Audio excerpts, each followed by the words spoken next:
रामचंद्र की जय। रही मानस प्रेमी सज्जनों, आइए एक दृष्टांत के माध्यम से आप सभी के बीच मैं नारी धर्म की कथा को रखने का प्रयास करूं। आइए, हमारे भारत देश में ऐसे महान नारियों की कमी नहीं है जिन लोगों ने अपने सतीत्व धर्म का पालन करके देवता लोगों को पीछे किया है। बहुत सारी ऐसी नारियां हैं जिन्होंने अपने सतीत्व के बल से देवताओं को पिछाड़ करके रखा है और आज के इस वर्चस्व में हमारी नारी शक्ति, नारी सशक्तिकरण सबसे आगे है।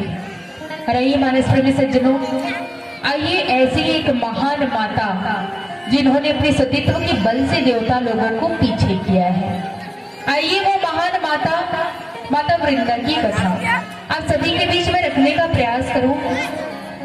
आइए मानस प्रेमी सज्जनों, आप सभी जानते हैं कि वृंदा माता कौन है। कौन कौन जानता भाई, पर हाथ उठा करके बताना कि वृंदा माता कौन है।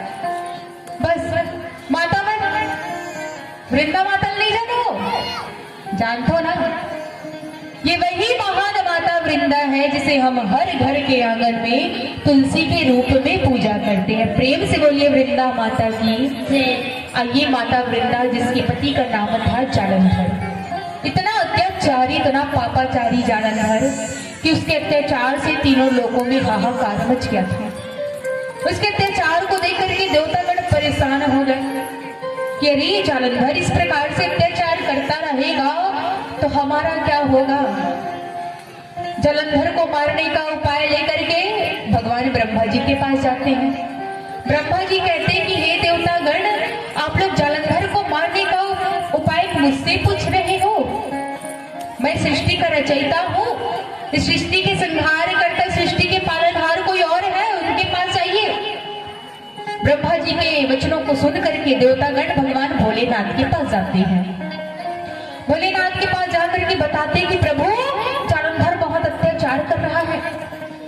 भगवान शंकर जी तो भोलेनाथ है, भोले बाबा है, अपने भक्तों की पुकार को कैसे नहीं सुनते। भगवान शंकर जी जैसे ही देवताओं की पुकार को सुनते हैं निकल पड़ते हैं जालंधर को मारने के लिए। जालंधर और भगवान शंकर जी के बीच में घमासान युद्ध होता है, इतना युद्ध होता है, इतना युद्ध होता है कि भगवान शंकर जी अंत में जालंधर को मार डालते हैं। अब जालंधर मर तो जाता था लेकिन बार बार जीवित हो जाता था। जब ऐसे बार बार होने लगा तो भगवान शंकर जी सोच में पड़ गए कि अरे ये क्या हो रहा है, मैं सृष्टि का संहार करता हूँ फिर ये जालंधर मेरे हाथ से मर क्यों नहीं रहा है। भगवान शंकर जी ध्यान लगाते हैं, विचार करते हैं और जब ध्यान लगाते हैं तो उनको पता चलता है कि यदि जालंधर की मृत्यु नहीं हो रही है तो उसके पीछे का कारण है जालंधर की पत्नी माता वृंदा। धन्य है माता वृंदा जो आज अपने सतीत्व के बल से अपने पति के प्राणों की रक्षा कर रही है। मानस प्रेमी सज्जनों, भगवान शंकर जी मन में सोचते हैं कि संसार के सभी कार्य मुझसे हो सकते हैं लेकिन किसी नारी के सतीत्व धर्म को नष्ट करना यह मेरे बस की बात नहीं है। भगवान शंकर जी कहते हैं कि देवताओं जाकर के भगवान विष्णु जी से प्रार्थना करो, वही कुछ कर सकते हैं। सभी देवतागण पहुंच जाते हैं वैकुंठपुरी क्षीर सागर में, जहां भगवान विष्णु जी शेषशैया पर विराजमान है और माता लक्ष्मी जी पांव दबा रही भगवान विष्णु जी के। भगवान विष्णु जी जैसे अपने नेत्रों को खोलते हैं तो देखते हैं सभी देवतागण उनके सामने खड़े हैं। कहते हैं भगवान विष्णु जी, हे देवतागण, अचानक आज आप लोगों का आगमन कैसे हुआ। देवतागण कहने लगते कि हे प्रभु, हमारी रक्षा कीजिए, जालंधर का अंत नहीं हो रहा है प्रभु, अपनी पत्नी वृंदा की सतीत्व के कारण उसका अंत नहीं हो रहा है। आप कैसे भी करके जालंधर वृंदा के सतीत्व को नष्ट कीजिए, जालंधर का अंत कीजिए और हम सभी को सुखी कीजिए।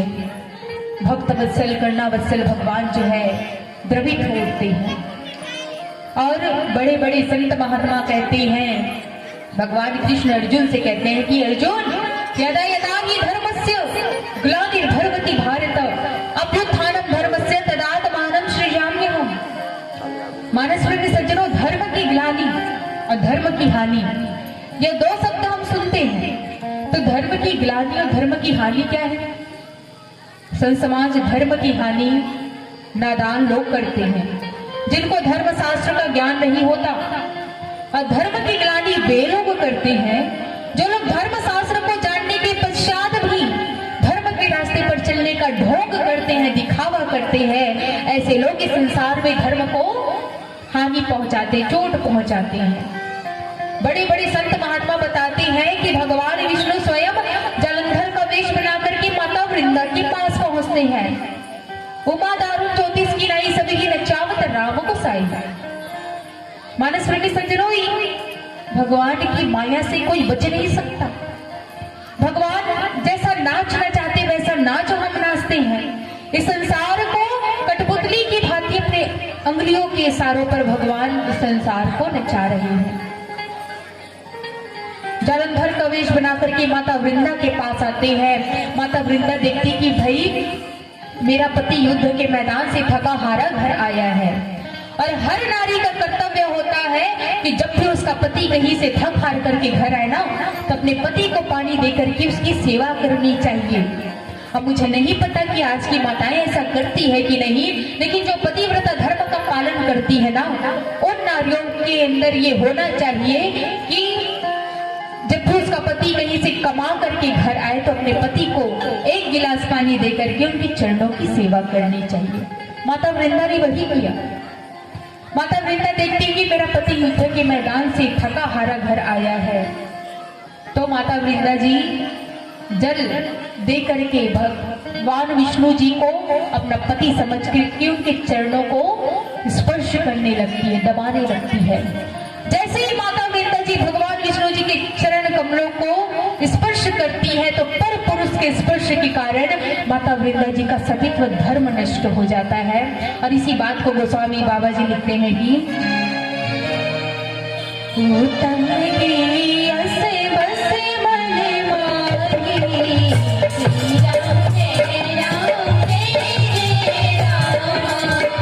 सपने हुआरे पुरुष जग माही,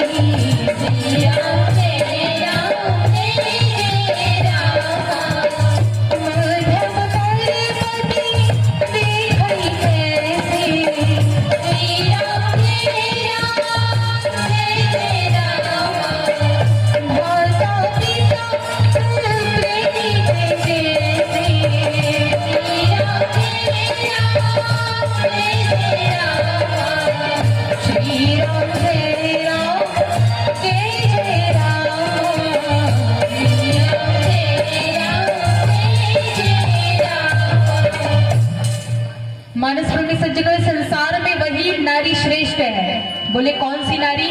उत्तम के सुबह मन माही। इस संसार में वही नारी उत्तम है जो अपने मन में पर पुरुष का दर्शन नहीं करती। बोले गोस्वामी बाबा जी ने संसार में नारियों को 4 श्रेणी में बांटा है। उत्तम वर्ग की नारी, मध्यम वर्ग की नारी, सामान्य वर्ग की नारी और नीच वर्ग की नारी। उत्तम वर्ग की नारी में वे नारियां आती है जो अपने मन में परपुरुष का दर्शन नहीं करती, ना परपुरुष को देखती है, ना बात करती है, ना उसके बारे में चिंतन मनन करती। ये उत्तम वर्ग की नारी है, और यही उत्तम वर्ग की नारी को पतिव्रता धर्म वाली सतीत्व नारी कहा गया है। और मध्यम वर्ग की नारी में वे नारियां आती है जो अपने पति के अलावा दूसरा पुरुष यदि वो आपसे बहुत बड़ा है तो उसे पिता के समान देखना चाहिए, आपके बराबर है तो भाई के समान देखो, और यदि आपसे बहुत छोटे हैं तो उसे पुत्र के समान देखना चाहिए। और आइए आगे गोस्वामी बाबा जी और क्या लिखे नारी धर्म के कथा में, ये भजन करने के पश्चात जानने का प्रयास करें। प्रेम से बोलिए सियावर रामचंद्र की जय।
बस अब भैया बनकर नहीं है का?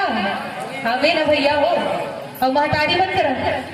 देखो भाई, राम जी के दरबार में बैठे हो, माई के दरबार में बैठे हो, तो झूठ काबर बोला तो काकर काकर करा हाथ एक बार दिखाऊ मोर करा थे।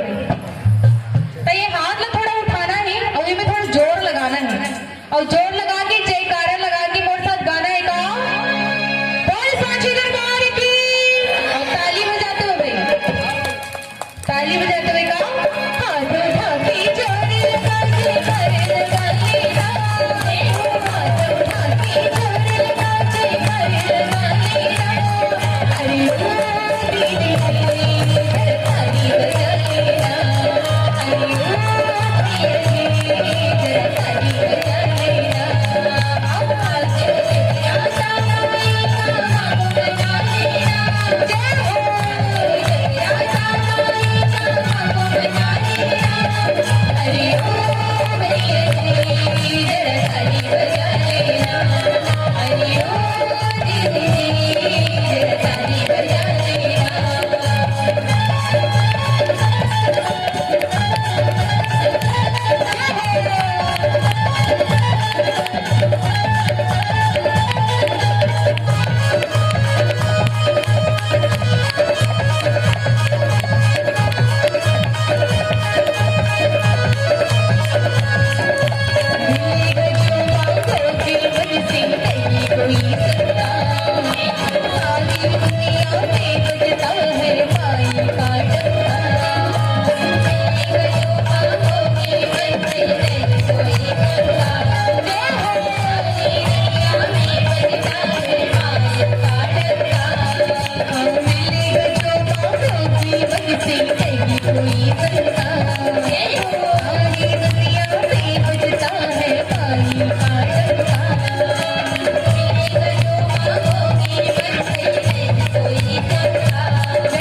मेरी मैया का नाम सबसे सुपर होता है, मेरी मैया का नाम सबसे सुपर होता है।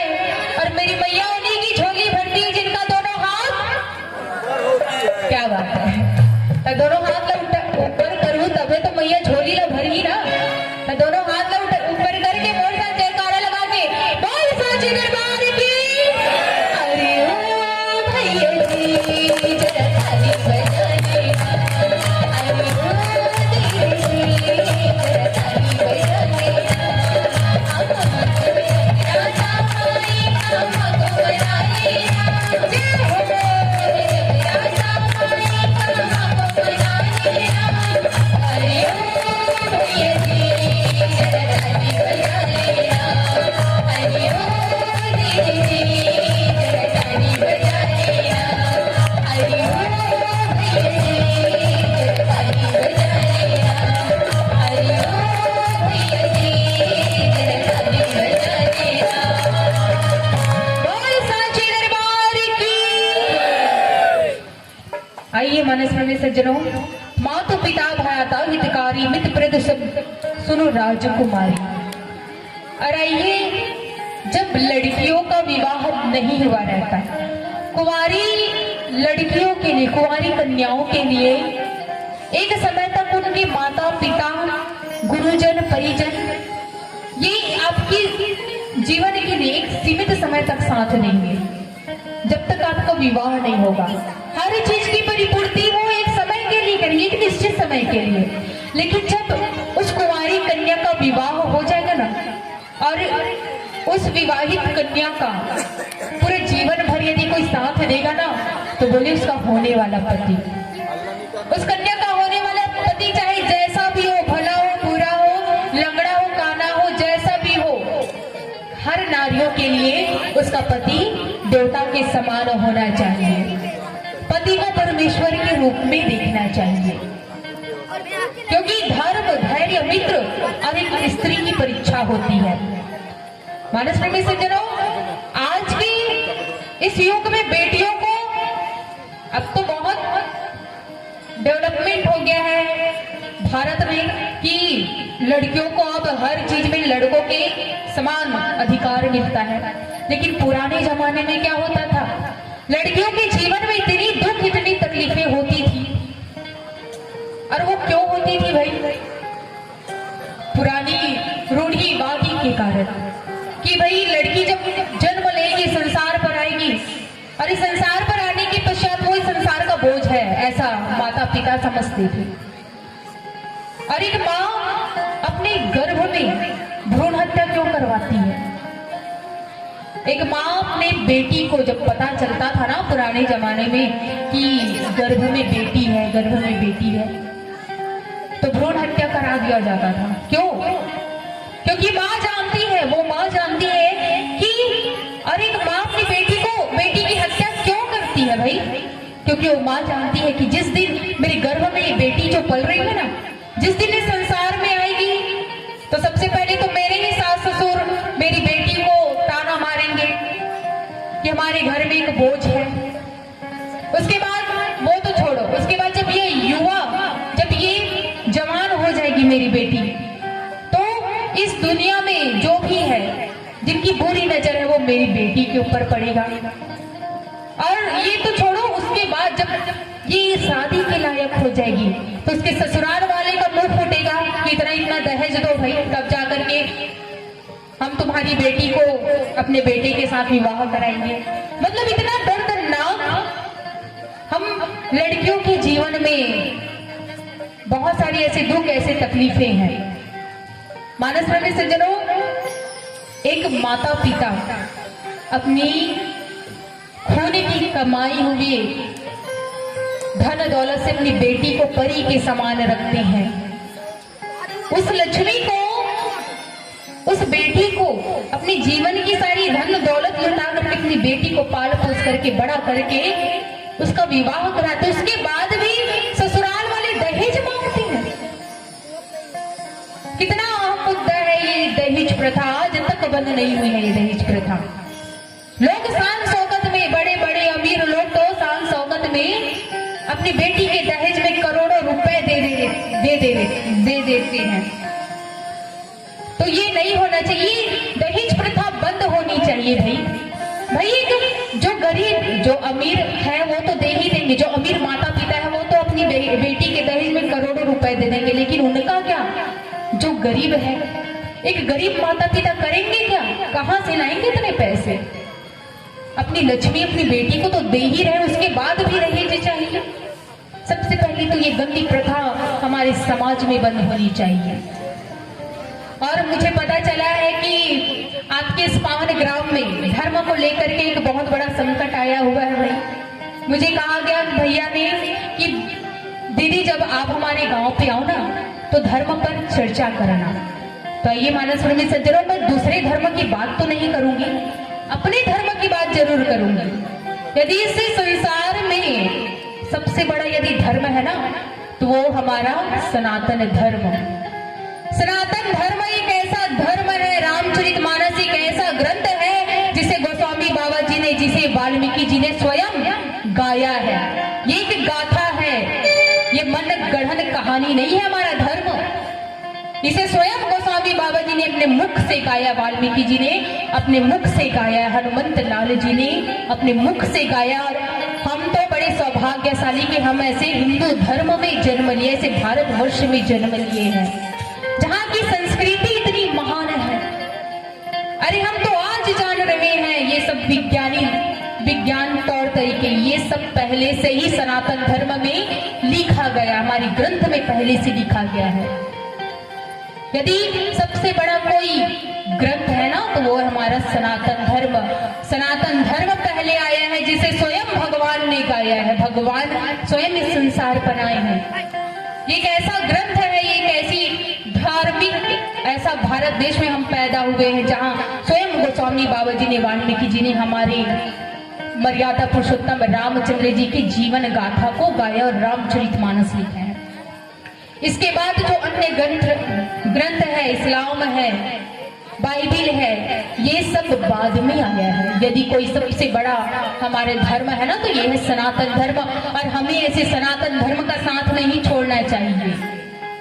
कई लोग बहकावे में आकर के अपने धर्म को छोड़ करके दूसरे धर्म परिवर्तन करना चाहिए, तो ये बहुत गलत बात है।